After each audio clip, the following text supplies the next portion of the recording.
For more analysis, let's bring in Lori Williams, political analyst at Mount Royal University. Lori, thanks so much for your time. Let's focus on the key message here that ultimately Mark Carney wanted to portray amid the tension with the White House. Do you feel it hit that mark specifically?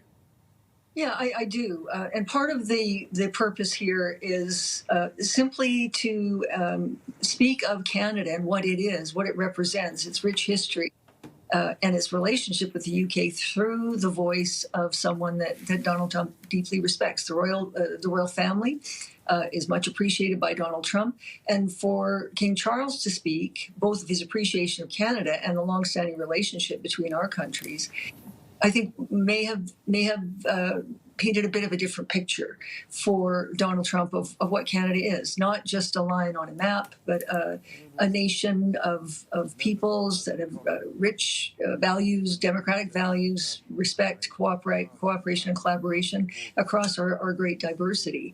And that might have been symbolic, but yes, an image that or a picture, if you like, that wasn't known of before.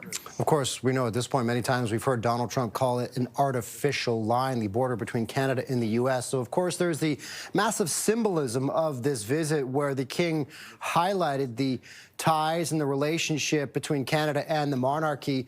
What did you make of the overall content of the speech from the throne? Were there specifics of so-called policy nuggets that stood out to you?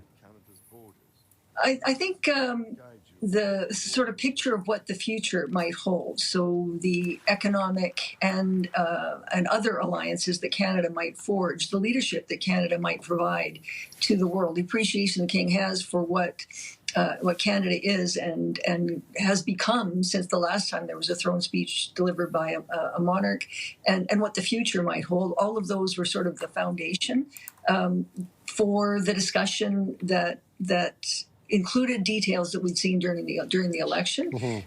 There were a couple of things about actually joining a military partnership with Europe was perhaps a bit more specific than we have seen before, but appealing to not just Canadians in general, but to potentially leaders and members of the opposition, premiers, Indigenous leaders, other leaders across Canada to work together during a time that is in many ways quite challenging, I think was the intent of the speech. And the more specific stuff we started to see, we saw the finance minister introduce the tax cuts almost immediately, sort of signaling that they intend to get to work right away. All right, we have to leave it there for timing. Lori Williams, political analyst at Mount Royal University. Lori, always appreciate your time. Thank you. Thank you, Scott.